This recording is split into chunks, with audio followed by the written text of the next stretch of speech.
Hello दोस्तों, स्वागत है आप सभी का मेरे YouTube चैनल में जहां हम बात करते हैं इलेक्ट्रॉनिक्स की। तो एक नया वीडियो लेक्चर लेके आ गया हूं आप सभी के सामने और ये लेक्चर है बेसिक इलेक्ट्रॉनिक डिवाइसेस पे। और उसमें हम बात करने वाले हैं आज शॉटकी डायोड की। तो हमने बेसिक पीएन जंक्शन डायोड के बारे में तो काफी कुछ पढ़ लिया था और ऑलमोस्ट सब कुछ पढ़ लिया था। तो इस लेक्चर में मैं शॉटकी डायोड बताने वाला हूँ। तो बेसिकली हम ये सब चीजें देखने वाले हैं कि एक मेटल सेमीकंडक्टर जंक्शन क्या होता है और उसके बेसिक डिवाइस फिजिक्स क्या होता है, उसके अंदर क्या इन्वॉल्व होता है। फिर हम देखने वाले हैं कि शॉटकी बैरियर क्या होता है। फिर उसके फॉरवर्ड बायस कैरेक्टरिस्टिक देखने वाले हैं शॉटकी डायोड के। फिर रिवर्स बायस कैरेक्टरिस्टिक्स देखने वाले हैं।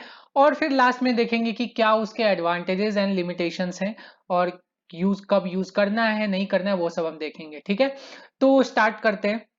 तो सपोज मैंने एक मेटल और सेमीकंडक्टर ले लिया और यहाँ पे मैंने एग्जांपल लिया है कि एन टाइप सेमीकंडक्टर लिया है। तो जनरली हम एन टाइप सेमीकंडक्टर ही यूज करते हैं शॉटकी डायोड बनाने के लिए। तो सबसे पहले मैं बताना चाहूंगा कि ये मेटल और सेमीकंडक्टर पे क्या क्या कंडीशंस है। कुछ कोई भी नहीं यूज कर सकते ऐसा कि मुंह उठा के चले ये वाला ले लो। नहीं, उसके कुछ कंडीशंस हैं जो यूज करने पड़ते हैं हमें। तो उसके लिए हमें कॉन्सेप्ट चाहिए कि मेटल और सेमीकंडक्टर के एनर्जी बैंड डायग्राम्स का। ठीक है, तो सपोज पहले मानो कि एक मेटल और सेमीकंडक्टर अलग अलग रखा हुआ है। ठीक है, अभी कंबाइन नहीं किया है। तो मेटल का हमें पता है कि मेटल में एक क्या होता है, एक फर्मी लेवल होता है। ठीक है, और फर्मी लेवल का डिफिनेशन क्या होता है कि उसके नीचे ही सारे इलेक्ट्रॉन्स रहेंगे प्रेजेंट। ये ढेर सारे इलेक्ट्रॉन्स रहेंगे, ये मेटल है। ठीक है, और उसमें क्या होता है, कंडक्शन बैंड और वैलेंस बैंड तो ऑलमोस्ट ओवरलैप ही रहता है। तो उसका उतना कुछ ज्यादा देखना नहीं है। हमें क्या करना है, यहाँ पे फर्मी लेवल डिफाइन करना है। तो ये ई एफ एम में लिखता हूं, फर्मी लेवल ऑफ मेटल। और यहाँ पे क्या एक वैक्यूम लेवल रहेगा। तो ठीक है, एक वैक्यूम लेवल को मैं येलो कलर से डिफाइन कर देता हूं। तो ये वैक्यूम लेवल रहेगा जो कि 0 इलेक्ट्रॉन वोल्ट रहेगा। ठीक है, 0 इलेक्ट्रॉन वोल्ट। तो 0 इलेक्ट्रॉन वोल्ट मतलब ये क्या है, वैक्यूम लेवल है। मतलब इसके ऊपर गया इलेक्ट्रॉन तो वो नॉकआउट हो जाएगा, वो बाहर निकल जाएगा मेटल से। ठीक है, तो इस डिस्टेंस को हम क्या बोलते हैं, वर्क फंक्शन। ठीक है, तो ये वर्क फंक्शन क्या होगा मेरे पास, ई ऑफ फाइव एम। ठीक है, ये वर्क फंक्शन हो जाएगा मेटल का। अब देखते हैं सेमीकंडक्टर के केस में क्या होगा। तो हमें इस केस में ऐसा सेमीकंडक्टर चूज करना है, सपोज एक एन टाइप सेमीकंडक्टर चूज किया है जिसका जो वर्क फंक्शन है वो मेटल के वर्क फंक्शन से कम हो। तो मेटल के वर्क फंक्शन से कम होने का क्या मतलब है कि अब जो है उसका फर्मी लेवल ऊपर होना चाहिए। ठीक है, तो देखो अब इसका फर्मी लेवल क्या होगा, सपोज यहां पे इसका फर्मी लेवल है। ठीक है, ये ई एफ और मैंने एन लिखा है क्योंकि एन टाइम सेमीकंडक्टर है, या फिर एस लिख देता हूं। ठीक है, ई एफ एस लिख दिया। अब मुझे पता है एन टाइप सेमीकंडक्टर में क्या होगा, इसके जस्ट ऊपर मेरे पास ये हो जाएगा कंडक्शन बैंड, तो ये ईसी हो जाएगा। ठीक है, और यहां पे दो दो डिफिनेशंस आएंगी। सबसे पहला क्या आएगा, वर्क फंक्शन का। तो वर्क फंक्शन को मैं इससे डिनोट कर देता हूं येलो कलर से। तो ये हो गया मेरा वर्क फंक्शन। ठीक है, वर्क फंक्शन क्या होता है, from Fermi level to vacuum level. ठीक है, तो ये आ जाएगा ई फाइव एस। ठीक है, और दूसरा क्या आता है, अब यहां पे हमें पता है कि इलेक्ट्रॉन्स क्या है, इलेक्ट्रॉन्स तो कंडक्शन बैंड के ऊपर रहते हैं, फर्मी लेवल के नीचे नहीं रहते हैं यहाँ पे। ठीक है, यहाँ पे थोड़ा सा डिफिनेशन चेंज हो जाता है सेमीकंडक्टर के केस में। मेटल के केस में तो इंटैक्ट डिफिनेशन है, हमने देखा था कि ये सारे इलेक्ट्रॉन्स इसके नीचे रहेंगे, एक फर्मी सी रहेगा। बट यहाँ पे क्या होता है, इसके ऊपर रहते हैं कंडक्शन बैंड के ऊपर। और यहाँ पे क्या डिफिनेशन दिया था कि प्रोबेबिलिटी 50% हो। ठीक है, तो डिफिनेशन चेंज हो जाते हैं बेसिकली जब मटेरियल चेंज हो जाता है। तो यहाँ पे इसको जस्टिफाई करने के लिए अब इलेक्ट्रॉन नॉकआउट फर्मी लेवल से होगा क्या, नहीं, इलेक्ट्रॉन नॉकआउट होगा कंडक्शन बैंड से। तो एक नया टर्म दिया जिसको हमने बोला इलेक्ट्रॉन एफिनिटी। तो इलेक्ट्रॉन एफिनिटी को हमने क्या बोला, यहाँ पे ई काय। ठीक है, तो ये x जैसा है k, आप k जैसा समझ सकते हो, काय है। तो ये ई काय जो है वो इलेक्ट्रॉन एफिनिटी है। मतलब यहां से यहां इसको इतनी एनर्जी चाहिए नॉकआउट होने के लिए। तो इन जनरल जो है मेटल के लिए जो हमारे पास ई फाइव एम हमें जो चाहिए वो अराउंड आता है 4.5 टू 5 इलेक्ट्रॉन वोल्ट। ठीक है, ये इसका लेवल है। अब हमने क्या बोला था, जो ये E5s या ई काई है वो क्या हमें कम चाहिए। ठीक है, तो वो अराउंड हम देखते हैं अलग अलग एग्जांपल्स में कि 4 टू 4.4 इलेक्ट्रॉन वोल्ट रहता है। कुछ कुछ मटेरियल में इससे ज्यादा भी रहता है, बट इन जनरल सेमीकंडक्टर्स में इतना रहता है, सिलिकॉन वगैरह में। तो सही हम यूज कर सकते हैं, क्योंकि ई काई जो है वो E5m से छोटा है, तो ई काई इज लेस देन E5m। तो हमें यही चाहिए। ठीक है, ये कंडीशन ध्यान में रखो। ठीक है, अब क्या है, अब हम ये क्या कर रहे हैं, दोनों को कंबाइन कर रहे हैं। तो अब देखो कंबाइन करने पे क्या होगा, ये देखो। तो सबसे पहले तो यहां पे ये जो, अब इन दोनों को कंबाइन किया तो सबसे पहले क्या होगा, सबसे पहले यहां पे एक इस तरह का बॉर्डर बनेगा। थोड़ा अच्छे से बना देता हूं, ये इस तरह का एक बॉर्डर बनेगा। ठीक है, स्ट्रेट लाइन टाइप। ये सबसे पहले मतलब जस्ट अभी कंबाइन ही किया है, उसके आगे के डायनेमिक्स बाद में बताता हूं। तो ये जो है यहां पे मेटल का नीचे रहेगा और इलेक्ट्रॉन का ऊपर, सॉरी सेमीकंडक्टर का ऊपर रहेगा ये लेवल। तो ये जो लेवल है, अब देखो इलेक्ट्रॉन क्या है, ऊपर जाने के लिए इसको ताकत लगती है। ठीक है, अगर मेटल में कुछ इलेक्ट्रॉन्स हैं, ठीक है, तो हम क्या सोचेंगे, अगर सपोज एक एग्जांपल लो कि हमारे पास एक पी टाइप है और एक एन टाइप है, जो कि हमारे पास नॉर्मल पीएन जंक्शन डायोड है, ये पी और एन। तो हमारे पास क्या है, इलेक्ट्रॉन में ढेर, एन टाइप में ढेर सारे इलेक्ट्रॉन्स हैं या ढेर सारे होल्स हैं। तो दोनों को जब कंबाइन करते हैं तो क्या होता है, डिफ्यूजन होता है। मतलब यहाँ पे हाई कंसेंट्रेशन ऑफ होल्स हैं तो वो इधर जाते हैं, यहाँ पे हाई कंसेंट्रेशन ऑफ इलेक्ट्रॉन्स हैं तो वो इधर जाते हैं। ठीक है, सिंपल है। अब उसके कारण से क्या होता है कि यहां देखो, यहां पे इन दोनों का लेवल है। ओके, अभी कंबाइन किया। ठीक है, तो ये पॉइंट देखो क्या होगा। अब यहाँ पे धीरे धीरे क्या होता है, हमें पता है इन टाइप में पॉजिटिव चार्जेस जमा हो जाते हैं। तो पॉजिटिव चार्जेस जमा हो जाते हैं मतलब पोटेंशियल इसका बढ़ते जाता है इस पॉइंट का, और इस पॉइंट पे निगेटिव चार्जेस जमा होते जाते हैं मतलब इसका पोटेंशियल नीचे होते जाता है। और हमें पता है एनर्जी इज इक्वल टू क्या होता है, E is equal to minus E into V. तो पोटेंशियल बढ़ा मतलब एनर्जी क्या होता है, कम होता है। तो हम क्या करते हैं, इसको एक, तो ये जो एन टाइप है इसको हम धीरे धीरे, ये बैंड बेंडिंग होने लगता है। ठीक है, क्योंकि यहां से इलेक्ट्रॉन कम हो रहा है तो बैंड बेंडिंग होने लगता है और ये नीचे की तरफ जाने लगता है। और ये निगेटिव चार्जेस यहां आ जाते हैं तो इसका एनर्जी लेवल ऊपर आने लगता है, तो इसका बैंड बेंडिंग होकर ये ऊपर की तरफ हो जाते हैं। तो ये जो बैंड है, ये बैंड डायग्राम ऐसे बनता है। और सिमिलरली आप नीचे भी ऐसे ड्रॉ कर सकते हैं। और कब तक बैंड बेंड होगा, जब तक दोनों के फर्मी लेवल सेम नहीं हो जाते हैं। ठीक है, ये हम पढ़ चुके हैं, ये बहुत अच्छे से पढ़ चुके हैं। और कौन से वीडियो में पढ़े ये हम, मैं आई बटन पे यहाँ पे लिंक दे रहा हूं, तो देख लेना जाके इस वीडियो के बाद। अब देखो सेम कॉन्सेप्ट यहाँ पे है। तो हम क्या सोचेंगे कि ये जो इलेक्ट्रॉन है, यहाँ पे ढेर सारे इलेक्ट्रॉन्स है मेटल में, तो आइडियली क्या होना चाहिए, मेटल से एन टाइप में इलेक्ट्रॉन्स जाने चाहिए, है ना, क्योंकि मेटल में ढेर सारे इलेक्ट्रॉन्स है और एन टाइप में एज कंपेयर टू मेटल तो कम ही होंगे ना। तो यहां से यहां इलेक्ट्रॉन जाने चाहिए, बट ऐसा होता नहीं है इस केस में, यहां उल्टा होता है। क्यों, क्योंकि यहां पे हमने क्या किया, ऐसा सेमीकंडक्टर मटेरियल चूज किया है जिसका बैंड लेवल ऊपर है मेटल के लेवल से। तो इलेक्ट्रॉन को ऊपर जाने में मशक्कत करनी पड़ेगी, वो आसानी से नहीं जा पाएगा। ठीक है, बट अब देखो मेटल का बैंड नीचे है और सेमीकंडक्टर का ऊपर है, तो यहां पे इलेक्ट्रॉन्स जो होंगे, यहां पे जो इलेक्ट्रॉन्स होंगे वो आसानी से नीचे आ सकते हैं।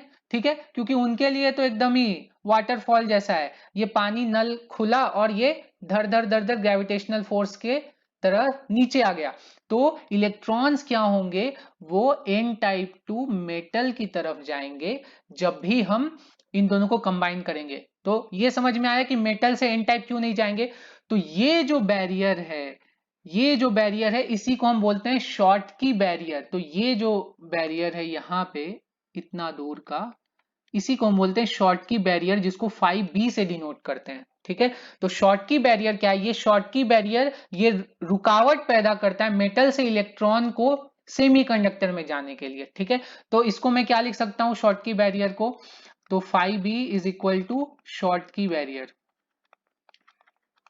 ठीक है, और ये शॉर्ट की बैरियर को मैं कैसे रिप्रेजेंट कर सकता हूं, तो phi b is equal to, ये देखो phi b क्या होगा, ये मुझे सीधा दिख रहा है ई phi m minus E of काई, इतना ही डिफरेंस है, तो ई तो मैं कॉमन ले लूंगा और ई कैंसिल हो जाएगा, तो ये हो जाएगा phi m माइनस काई। ठीक है, मतलब मेटल का वर्क फंक्शन और सेमीकंडक्टर का इलेक्ट्रॉन एफिनिटी, ठीक है, इनका डिफरेंस जो होगा वो हमारे पास शॉर्ट की बैरियर आ जाएगा। ओके, ये पहला पॉइंट हमें समझ में आ गया। तो अब हमने दो चीजें समझ ली, मेटल सेमीकंडक्टर जंक्शन और शॉर्ट की बैरियर। अब इसमें भी बताना है कि मेटल सेमीकंडक्टर जंक्शन जब कंबाइन करते हैं तो क्या होता है, ये देखते हैं। तो अब देखो यहां पे हमारे पास ये हमें पता है कि ये मैं फर्मी लेवल बना रहा हूं मेटल का, और ये इनिशियल फर्मी लेवल था, या फिर आप कंडक्शन लेवल भी बोल सकते हो या फर्मी लेवल भी बोल सकते हो, क्योंकि दोनों लेवल साथ में नीचे आएंगे। तो अब देखो यहां से क्या हो रहा है, इलेक्ट्रॉन धीरे धीरे नीचे आ रहा है। ठीक है, इलेक्ट्रॉन धीरे धीरे नीचे आ रहा है, तो क्या होगा, यहां से बैंड बेंडिंग होगा। तो बैंड बेंडिंग होगा मतलब यहां इलेक्ट्रॉन्स कम हो रहे हैं, तो मतलब यहां पे क्या हो रहा है, पॉजिटिव चार्जेस आ रहे हैं। ठीक है, यहां पे पॉजिटिव चार्जेस आ रहे हैं। ओके, अब और यहां पे भी निगेटिव चार्ज आएंगे क्योंकि ये इलेक्ट्रॉन्स रिसीव कर रहे हैं। बट हमने देखा था कि मेटल से पीएन जंक्शन में कि जो भी हाईली डोप्ड मटेरियल हो उसमें क्या होता है, क्योंकि हमारे पास लॉ ऑफ मास एक्शन पता है, NaXP is equal to NdXn। तो मतलब आपके पास अगर डोपिंग कंसंट्रेशन हाई है तो आपका डिप्लीशन विथ वो जो उस एरिया में वो कम हो जाएगा। तो यहाँ पे मेटल का तो बहुत हाई है, मतलब ये यहाँ से जितने इलेक्ट्रॉन्स लेगा वो तुरंत, वो उसके लिए कुछ भी नहीं है। मतलब सागर में आप 2-3 बाल्टी इलेक्ट्रॉन मिला दो तो वो उसके लिए कुछ है ही नहीं। तो यहाँ पे आएंगे निगेटिव चार्जेस, बट मतलब ये इतने ही एरिया, मतलब एकदम ही माइन्यूट डीएक्स एरिया में ही ये खत्म हो जाएंगे, इसके जितने प्लस इलेक्ट्रॉन्स यहाँ पे आएंगे। तो इसलिए ये जो डिप्लीशन विथ जो है वो सिर्फ एन टाइप के कारण, सेमीकंडक्टर के कारण ही यहाँ पे डिप्लीशन विथ होगी। मेटल में कोई डिप्लीशन विथ नहीं होगी ड्यू टू दिस फॉर्मूला, क्योंकि मेटल क्या काफी हाईली डोप्ड है, इन्फिनाइटली डोप्ड है समझ लो। तो यहाँ पे पॉजिटिव चार्जेस आ जाएंगे ढेर सारे, और यहाँ पे निगेटिव चार्जेस उतने ही आएंगे, बट इसका जो लेंथ है वो बहुत कम होगा। तो बताओ, जब बैंड बेंडिंग होगा तो देखो ये जो है सेमीकंडक्टर पार्ट वो क्या हो जाएगा, पॉजिटिव चार्ज आ रहा है मतलब अब ये नीचे जाने लगेगा। ठीक है, तो सपोज ये नीचे जाने लगा, तो ये इस तरह से नीचे जाने लगा। ओके, और ये कब तक नीचे जाएगा, जब तक कि इन दोनों का फर्मी लेवल सेम ना हो जाए। तो ये मेटल का फर्मी लेवल है और ये सेमीकंडक्टर का भी फर्मी लेवल सेम ना हो जाए, तब तक ये नीचे जाएगा। ठीक है, और मेटल का भी ऊपर जाना चाहिए सर, क्योंकि यहाँ पे P का ऊपर गया था, तो इसका ऊपर क्यों जाएगा, क्योंकि क्यों नहीं जाएगा, बिकॉज ये बहुत बहुत कम इलेक्ट्रॉन्स है इसके लिए, मतलब इसको हिलाने के लिए ना, इसको बहुत फोर्स लगेगा, मतलब इसके बैंड को हिलाने के लिए। ये तुमने 2-4 इलेक्ट्रॉन्स इधर दे दिए मेटल में तो उसको क्या फर्क पड़े, ये थोड़ा सा ऊपर उठेगा हिलेगा, बट नेग्लिजिबल उठेगा, क्योंकि इसको फर्क ही नहीं पड़ रहा है कि एन टाइप से कितने इलेक्ट्रॉन्स आ रहे हैं, इसके पास खुद ही ढेर सारे इलेक्ट्रॉन्स है, तो इसलिए ये ज्यादा मूव नहीं करेगा। बट ये बैंड बेंडिंग से क्या होगा, ये नीचे की तरफ आएगा। ठीक है, तो ये समझ में आ गया। अब सिमिलरली इसका जो ये रहेगा, मतलब इसका एक ये भी तो रहेगा ना, ये तो तुम्हारा नया ईसी हो गया, और इसका वैलेंस बैंड भी तो रहेगा ना, तो ये तुम्हारा नया ईसी हो गया और ये तुम्हारा नया ई एफ हो गया। ठीक है, अब देखो इसका एक वैलेंस बैंड भी रहेगा, तो वैलेंस बैंड भी इस तरह से ये बेंड होगा। ठीक है, ये ईवी, तो ये सेम तरह से बेंड होगा, और यहाँ पे ढेर सारे तुम्हारे इलेक्ट्रॉन्स हैं। ठीक है, और यहाँ पे एकदम ही थोड़े थोड़े होल्स हैं, और यहाँ पे ढेर सारे इलेक्ट्रॉन्स भी है। ओके, ठीक है, ये हो गया मेरे पास अनबायस कंडीशन में, यहां पे आ गया।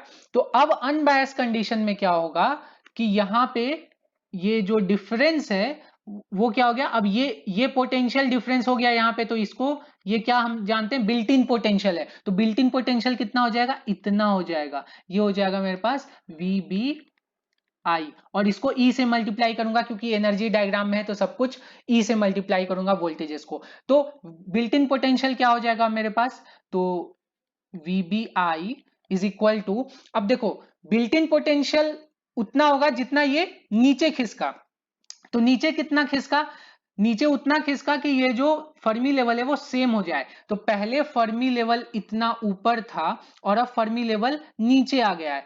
तो इसको मैं क्या लिख सकता हूं, कितने से नीचे आया है, ये E phi M minus E phi S, ठीक है। तो phi M minus phi S, ठीक है।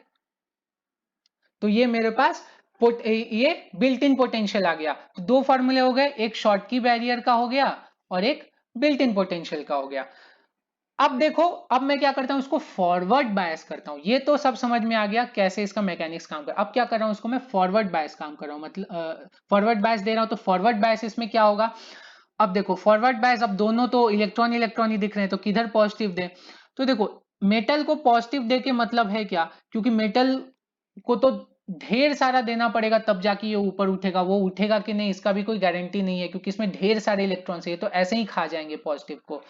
बट यहां पे अगर मैं पॉजिटिव दूं तो इसके उठने के चांसेस ज्यादा हैं, ठीक है। जब भी पॉजिटिव टर्मिनल देते हैं, फॉरवर्ड बायस जब करते हैं, बायसिंग का मतलब मैंने क्या बताया था कि बस इसको क्या करते हैं, इसके बैंड लेवल को ऊपर उठाने की कोशिश करता है ताकि ये जो बैरियर आया है उसको वो जंप कर पाए। तो यहां पे भी ये जो बैरियर आया था इसको ऊपर जाने के लिए यहाँ पे फॉरवर्ड बायस करते थे ताकि ये थोड़ा ऊपर उठे ऊपर उठे ऊपर उठे। तो सिमिलरली ये यहाँ पे इसको बैरियर दिख रहा है, तो अब बाकी इलेक्ट्रॉन्स यहाँ पे नहीं जा पाएंगे। तो फॉरवर्ड बायस में क्या किया है, तो यहाँ पे हमने पॉजिटिव दिया है और यहाँ पे नेगेटिव, ये फॉरवर्ड बायस कंडीशन है। तो फॉरवर्ड बायस जब देते हैं तो क्या होगा कि ये जो है फॉरवर्ड बायस के कंडीशन में, अब यहाँ पे मैं थोड़ा सा रब कर देता हूं ताकि मैं सेम ग्राफ पे बता सकूं आपको। तो फॉरवर्ड बायस दिया तो अब ये क्या होगा, धीरे धीरे ऊपर जाएगा, तो ये धीरे धीरे ऊपर जाएगा, ठीक है। और बढ़ाया फॉरवर्ड बायस तो ये और ऊपर जाएगा, ठीक है। और यहां पे जो इलेक्ट्रॉन्स हैं अब वो जाके ये क्रॉस कर पाएंगे, ठीक है। अब देखो यहाँ पे ये बहुत बहुत अच्छी फंडामेंटल चीज है। यहाँ पे पहले क्या हो रहा था, पहले जो अब ये लेवल्स ऊपर उठ रहे थे उठ रहे थे उठ रहे थे, और यहाँ पे जो इलेक्ट्रॉन था उसको यहाँ लेवल दिखा और ये यहाँ पहुंच गया आराम से बैठा हुआ है इलेक्ट्रॉन, ठीक है। बट यहाँ पे क्या हो रहा है, ये उसने ऊपर उठा ऊपर उठा, इसको ऊपर लेवल ही नहीं दिखा, ठीक है, क्योंकि मेटल में तो सारे इलेक्ट्रॉन्स फर्मी लेवल के नीचे होने चाहिए। तो अब इसको छलांग लगानी पड़ रही है, मतलब इसको नीचे खाई दिख रही है, ठीक है। मतलब ये इसको इसको लगा कि आगे जमीन है, बट जमीन तो है नहीं, इसको नीचे खाई दिख गई। तो ये क्या हो रहा है, ये एक्चुअली यहाँ पे लेवल जंप करते हुए जा रहा है। तो जंप करते हुए जा रहा है मतलब ये, मतलब इसकी स्पीड बहुत फास्ट हो जाएगी, ये बहुत बहुत तेजी से दौड़ते हुए जाएगा। तो इसलिए ये जो इलेक्ट्रॉन्स है उसको हम बोलते हैं हॉट कैरियर्स, ठीक है। हॉट कैरियर्स क्यों बोलते हैं, तो इसलिए ये शॉर्टकी डायोड को हम हॉट कैरियर डायोड भी बोलते हैं। शॉर्टकी डायोड को हम हॉट कैरियर डायोड भी बोलते हैं। क्यों बोलते हैं हॉट कैरियर डायोड, क्योंकि यहाँ पे हॉट इलेक्ट्रॉन्स हॉट कैरियर्स यहाँ पे जंप होते हुए जा रहे हैं, ठीक है। क्योंकि इनको लेवल ऊपर दिख ही नहीं रहा है, इनको सीधे नीचे ही जाना है। तो ये इस तरह का मैकेनिक्स यहाँ पे हो रहा है, और इसलिए यहाँ पे जो है ना, यहाँ पे डिफ्यूजन नहीं हो रहा है। इधर पहले क्या हो रहा था, यहाँ पे डिफ्यूजन के कारण करंट से हो रहा था, ठीक है, कि यहाँ पे होल्स हैं ढेर सारा है और यहाँ पे इलेक्ट्रॉन्स है, तो बस तुम उनको टुचुक करके थोड़ा सा लेवल दे दो, बाकी ये काम डिफ्यूजन करके पूरा कर देंगे। बट यहाँ पे तो इनके पास पहले से ही ढेर सारे इलेक्ट्रॉन्स है यार, ठीक है, इनको कौन से इलेक्ट्रॉन्स की जरूरत है। तो यहाँ पे डिफ्यूजन के कारण फ्लो नहीं हो रहा है। यहाँ पे जो फेनोमेनन है उसको हम बोलते हैं thermionic emission, sorry, thermionic emission. मैं आयोनाइजेशन बोलने वाला था एक्चुअली, यह है थर्मियोनिक इमिशन। मतलब कुछ तो थर्मल, जो जनरली ये टर्म जो आया है, ये टर्म आया वैक्यूम ट्यूब वगैरह से, जब हम बहुत इलेक्ट्रॉन्स को हीट करते हैं तो वो क्या होता है, अपने मेटल से छोड़ के जंप करते हुए चले जाते हैं। ये वैक्यूम ट्यूब्स वगैरह में यही कॉन्सेप्ट था कि इतना हीट कर दो कि वो अपने मेटल को छोड़ते हुए बाहर चले जाएं और प्रोपेगेट हो। बट यहाँ पे वैसा नहीं हो रहा है, बट यहाँ पे उसको क्यों लिया गया है कि एक्चुअली तो वो जंप करते हुए जा रहे हैं ना, भले ही वो अपने इसको छोड़ते हुए नहीं जा रहे बट किसी भी एक बैरियर को जंप करते हुए जा रहे हैं, इसलिए ये टर्मिनोलॉजी यूज किया है थर्मियोनिक इमिशन। ओके, तो फॉरवर्ड बायस में क्या होता है, थर्मियोनिक इमिशन होता है, हॉट कैरियर्स फ्लो होते हैं, इसलिए इसको हॉट कैरियर्स डायोड भी बोलते हैं। ठीक है, और शॉर्टकी डायोड इसलिए बोलते हैं, इसको एक शॉर्टकी बैरियर डायोड भी बोलते हैं। तो शॉर्टकी बैरियर डायोड भी बोलते हैं। ठीक है, वेरियस नेम्स हैं, मैं बस बता रहा हूं आपको। तो शॉर्ट की बैरियर डायोड्स क्यों बोलते हैं, क्योंकि यहाँ पे शॉर्ट की बैरियर है यहाँ पे, और शॉर्ट की बैरियर के कारण ही तो इतने सारे तमाशे हो रहे हैं यहाँ पे कि इनको उछलते कूदते हुए जाना पड़ रहा है, मेटल से इधर नहीं जा सकता है क्योंकि बैरियर है। तो आपने क्या कर दिया, मेटल में इतना पावर होते हुए भी उसके इलेक्ट्रॉन्स को रोक के रखा है आपने, बहुत बड़ी बात है यार, आप इसको सोचो तो अब देखते हैं कि रिवर्स बायस में क्या होता है। तो रिवर्स बायस में अलग से तो बताऊंगा ही, बट यहां पे भी थोड़ा सा बता लेते हैं। तो रिवर्स बायस में मतलब मैंने क्या किया है कि यहाँ पे निगेटिव दिया है और यहाँ पे पॉजिटिव दिया है। ठीक है, उसके पहले हाँ, फॉरवर्ड बायस में एक दो चीजें और। अब देखो यहाँ पे जो है हॉट कैरियर्स फ्लो होते हैं, बहुत हाई करंट फ्लो हो रहा है, बहुत ही दौड़ते कूदते हुए जा रहे हैं। तो यहाँ पे क्या होगा, ये जो डायोड है उसका जो कट इन वोल्टेज है, तो फॉरवर्ड बायस में कट इन वोल्टेज जो है वो क्या हो जाएगा, रिड्यूस हो जाएगा, मतलब डायोड पहले ही ऑन हो जाएगा। ठीक है, और करंट क्या हो जाएगा, हाई, तो हायर करंट, हायर करंट। तो अगर मैं कंपेयर करूं एक पीएन जंक्शन डायोड से, तो पीएन जंक्शन डायोड अगर ऐसे जा रहा है तो मेरा शॉर्टकी डायोड वो क्या होगा, वो ऐसे जाएगा। ठीक है, तो ये अराउंड कितना आता है इसका कटिंग वोल्टेज, तो इसका कटिंग वोल्टेज अराउंड आता है 0.5 टू 0.7 वोल्ट। ठीक है, और इसका कटिंग वोल्टेज कितना आएगा, ये डायोड का, शॉर्टकी डायोड का ये आता है 0.2 से 0.4 वोल्ट। ठीक है, तो ये डिफरेंस है, ये जल्दी ऑन हो जाता है क्योंकि यहां पे थर्मियोनिक इमिशन के कारण फ्लो हो रहा है, डिफ्यूजन के कारण फ्लो नहीं हो रहा है। तो और जल्दी क्यों ऑन हो रहा है, एक बात और, क्योंकि यहाँ पे जो डिप्लीशन विथ है वो बस एक ही साइड है। ठीक है, तो वीबीआई जो है वो कम है, यहाँ पे बिल्ट इन पोटेंशियल ही यहाँ पे कम है, तो उसको ऑन होने में ज्यादा तकलीफ नहीं हो रही है, क्योंकि बिल्ट इन पोटेंशियल सिर्फ एक साइड के कारण है। यहाँ पे ये भी ऊपर उठ रहा है और ये भी नीचे जा रहा है, तो बिल्ट इन पोटेंशियल लार्ज है। यहाँ पे सिर्फ हमने देखा, कहां पे देखा, हाँ यहाँ पे देखा कि यहाँ पे वीबीआई सिर्फ इतना ही है, क्योंकि ये तो ऊपर उठा ही नहीं, ये वहीं के वहीं है, तो इसलिए यहाँ पे वीबीआई कम है, इसलिए जल्दी ऑन हो जाता है। तो ये हो गया मेरे पास फॉरवर्ड बायस की बात। अब रिवर्स बायस करते हैं। तो रिवर्स बायस में क्या होगा, अब हमें सब पता ही है कि रिवर्स बायस में तो अनबायस कंडीशन में ये व्हाइट वाली लाइन है, ग्रे वाली लाइन है। अब रिवर्स बायस किया तो रिवर्स बायस में क्या होगा, मतलब ये येलो वाला ले लेता हूं, ओके, या फिर रेड ही कर देता हूं। तो रिवर्स बायस में मतलब यहाँ पॉजिटिव और यहाँ निगेटिव दे रहा हूं।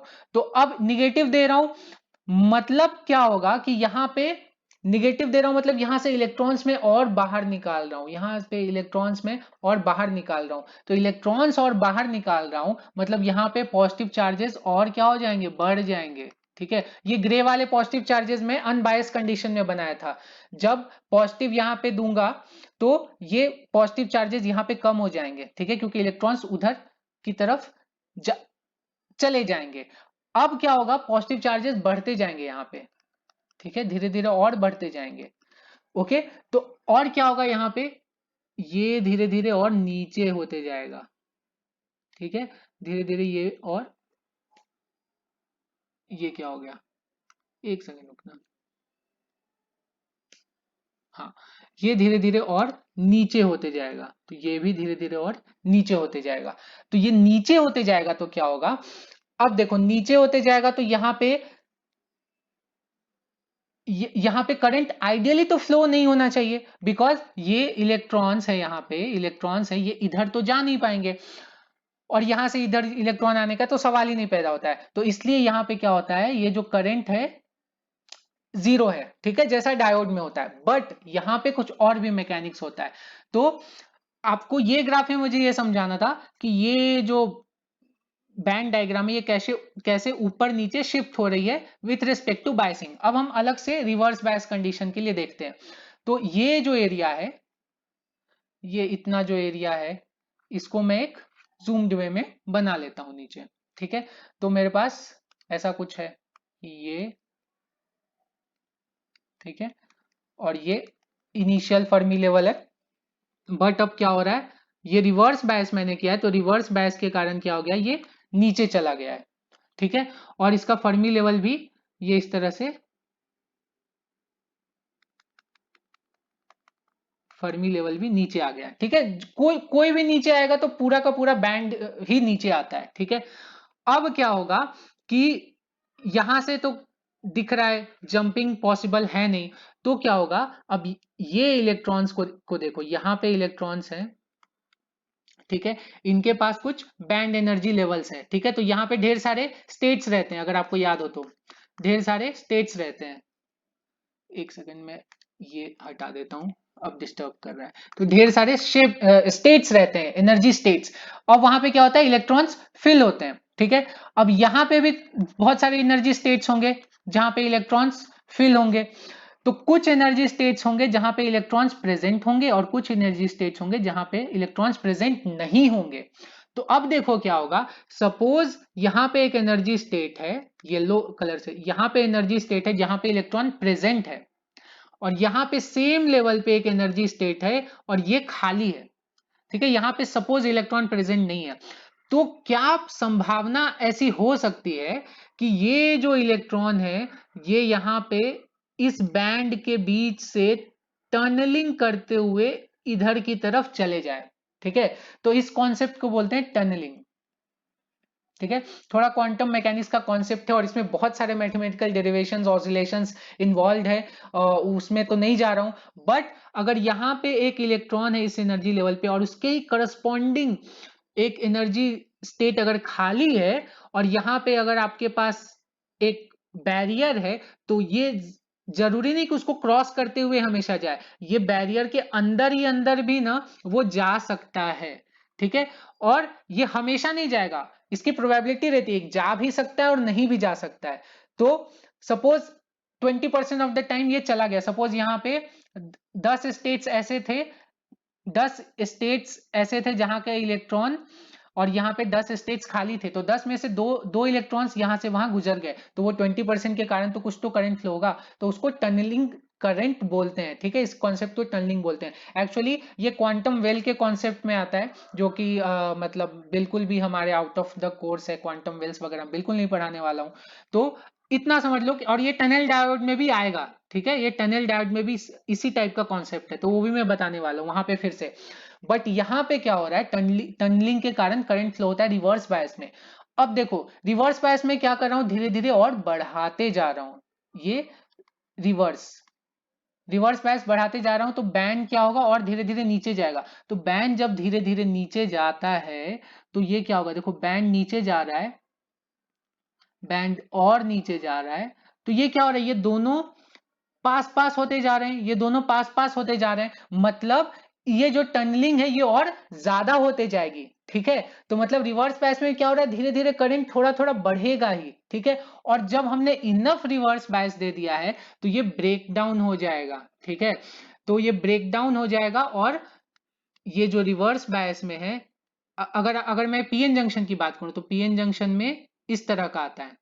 ठीक है, क्योंकि रिवर्स बायस में क्या होता है, करंट जनरली नहीं बढ़ता है, कांस्टेंट रहता है, generally I drift current constant रहता है। बट यहाँ पे क्या हो रहा है, यहाँ पे करंट धीरे धीरे बढ़ भी रहा है, तो ये करंट जो है इनिशियली इससे ज्यादा ही होगा। ठीक है, वो क्यों होगा वो भी बताता हूं। तो ये ज्यादा रहता है और ये धीरे धीरे बढ़ता भी है। ठीक है, ये थोड़ा स्लोपी रहता है और इसका ब्रेकडाउन भी जल्दी हो जाता है। ठीक है, तो यहाँ पे जो वी, ये जो वी ब्रेक डाउन है, वी ब्रेक डाउन और इसका वी ब्रेक डाउन है, वो छोटा रहेगा। ठीक है, तो पहले ही हो जाएगा हमारा शॉर्टकी डायोड का ब्रेक डाउन और ये पीएन जंक्शन का। ठीक है, सिंपल है। तो अब हम बात करते हैं कि इसका ब्रेकडाउन जल्दी हो गया क्योंकि टनलिंग के, अब इसका रिवर्स करंट इन जनरल भी ज्यादा ही होता है। तो रिवर्स करंट इन जनरल ज्यादा क्यों होता है, क्योंकि यहां पे देखो टनलिंग के कारण तो करंट फ्लो ही हो रहा है। अब देखो नीचे भी तो है, नीचे भी तो वैलेंस बैंड है, और वहां पे क्या होगा, माइनॉरिटी होल्स भी होंगे, ठीक है, माइनॉरिटी होल्स होंगे, और यहाँ पे ढेर सारे इलेक्ट्रॉन्स है तो माइनॉरिटी होल्स ऊपर जा सकते हैं, ठीक है, तो माइनॉरिटी होल्स के कारण भी करंट फ्लो होगा। तो ये ओवरऑल जो करंट का इफेक्ट है, ये सब मिलके ये थोड़ा सा लार्ज करंट ही फ्लो होता है। तो यहाँ पे अब हमें सारे पॉइंट्स इकट्ठा करके आपको बता रहा हूं। तो सबसे पहले एक बेसिक ये बना देता हूं मैं, कैरेक्टरिस्टिक्स। तो ये कैरेक्टरिस्टिक में सपोज ये मेरा पीएन जंक्शन है, ये मेरा पीएन जंक्शन है, और यहां पे मैं बनाता हूं हमारा शॉर्ट की वाला। तो ये मेरा शॉर्ट की है, और ये इस तरह से। तो शॉर्ट की क्या होगा, जल्दी ऑन होगा और ब्रेकडाउन भी इसका जल्दी होगा। ये थोड़ा ज्यादा वर्स बना दिया, इतना भी नहीं होता है बट ठीक है, समझ लो। तो हमने देखा था कि ये क्या होता है, ये ऊपर ऊपर बहुत हाई करंट होता है मिली एम्पियर्स में, और नीचे माइक्रो एम्पियर्स में करंट होता है, ये सेमी ग्राफ में बनाने के लिए। और इधर भी hundreds of tens of volts में होता है, और यहाँ पे मतलब 10 वोल्ट, -10 वोल्ट, -20 वोल्ट, इस तरह से ग्राफ जाता है, ठीक है। और यहाँ पे 0.2 और ये 0.6 पकड़ लो, इस तरह से ये ग्राफ जाता है। तो ये सब चीजों को एक साथ इकट्ठा करने के लिए हम ये लिबर्टी लेते हैं कि यूनिट्स अपने हिसाब से चेंज कर ले। अब मैं बात करता हूं इसके एडवांटेज डिसएडवांटेज फाइनली एक बार, ठीक है। तो ये मैंने यहाँ पे लिस्ट डाउन किए हैं सब कुछ, तो सब पढ़ा ही है, बस एक रिवीजन कर रहा हूँ शॉर्ट में एकदम रिवीजन। कि सबसे पहला कि इसका लोअर कटिंग वोल्टेज होता है, तो लोअर कटिंग वोल्टेज होता है, ये इसका एडवांटेज है। क्यों होता है, क्योंकि सिंगल साइड में डिप्लीशन विथ प्रेजेंट होती है, ये हमने देखा था, और लोअर वीबीआई भी होता है। अब दूसरा देखा था कि हायर फॉरवर्ड करंट, तो फॉरवर्ड करंट इसका हाई होगा क्योंकि हॉट कैरियर इलेक्ट्रॉन है, और लोअर कटिंग वोल्टेज भी है, वीबीआई भी कम है, तो इसके कारण से ये। तो एक्चुअली में क्या होता है कि हमें पता है डायोड का करंट क्या होता है, I D is equal to I naught E to the power V D upon eta V T, ठीक है। तो और ये -1 तो आता ही है, ठीक है, ये भी ले लेते हैं। तो ये इसके लिए भी सेम ही होता है, ये होता है पीएन जंक्शन के लिए, ठीक है। और शॉर्टकी के लिए क्या होगा, शॉर्टकी डायोड के लिए I D is equal to I naught की जगह यहाँ पे आई कुछ भी ले लो, आई ओ एस ले लो, मतलब reverse saturation current of Schottky diode, और ये फॉर्मूला सेम होता है भाई, ठीक है, ये फॉर्मूला सेम होता है। तो मतलब अगर मुझे आईडी ज्यादा चाहिए पीएन जंक्शन डायोड से, ठीक है, पीएन जंक्शन डायोड से शॉर्टकी का ज्यादा चाहिए, तो ये क्या होगा, I O S should be greater than I O, तभी तो आएगा, क्योंकि ये टर्म तो पूरा का पूरा सेम है, इसमें कोई वैल्यू, ये अप्लाइड वोल्टेज है, ठीक है, इंटरनल कुछ भी नहीं, ये अप्लाइड वोल्टेज जो किया फॉरवर्ड बायस में वही होगा। तो अगर हमारा ये टर्म सेम है तो ऑफकोर्स मेरा आईओएस ज्यादा होगा, और आईओएस क्या है, रिवर्स सैचुरेशन करंट है, ठीक है। तो reverse saturation current forward bias में भी फ्लो होता है, ठीक है, हमने देखा था कि इवेंचुअली ड्रिफ्ट करंट और डिफ्यूजन करंट दोनों सेम हो जाते हैं जब अनबायस कंडीशन रहती है। तो अगर ये करंट हाई है तो रिवर्स करंट भी तो क्या होगा, हाई ही होगा ना, ठीक है। तो इसके कारण से ये रिवर्स करंट क्या होता है, हाई होता है। तो इसलिए higher reverse current resulting into higher leakage, तो लीकेज ज्यादा होगा, क्योंकि हमारा अगर टर्न ऑफ भी किया है डायोड, रिवर्स बायस में टर्न ऑफ किया है, तो भी उसमें से कुछ करंट फ्लो होते रहेगा, तो ये इसका लिमिटेशन है, ठीक है। और इसका पीक इनवर्स वोल्टेज, मतलब ये ब्रेकडाउन वोल्टेज वो भी काफी लो है, तो ये भी हमें नहीं चाहिए। अब देखो जो सबसे इंपॉर्टेंट पॉइंट है वो तीसरा पॉइंट है, higher switching speed due to negligible reverse recovery time.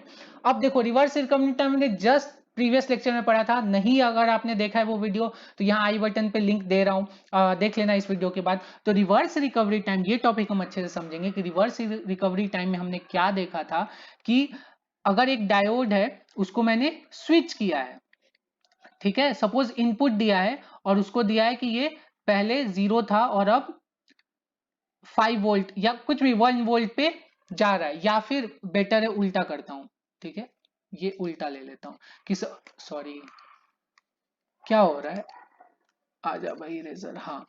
तो सपोज डायोड पहले ऑन था, ले लेता हूं, तो सपोज ये इनपुट है, डायोड पहले ऑन है और अब मैंने ऑफ कर दिया, तो क्या हो रहा था, डायोड का जो करंट है हमने देखा था, सपोज कुछ करंट फ्लो हो रहा है डायोड में से, ठीक है, ये आई डी है और ये वी इन है।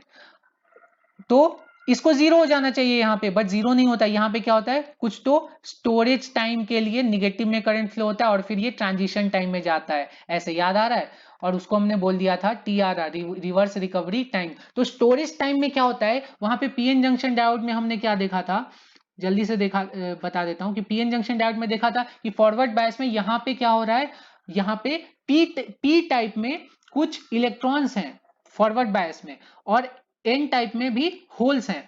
तो अब जब हम जैसे ही इसको रिवर्स बायस करते हैं तुरंत से, तो यहाँ पे होल्स हैं और यहाँ पे इलेक्ट्रॉन्स हैं। तो रिवर्स बायस में क्या होता है, रिवर्स बायस में माइनॉरिटी चार्ज कैरियर्स का फ्लो अच्छा होता है, मतलब उसको बढ़ावा देता है, उसको हेल्प करता है।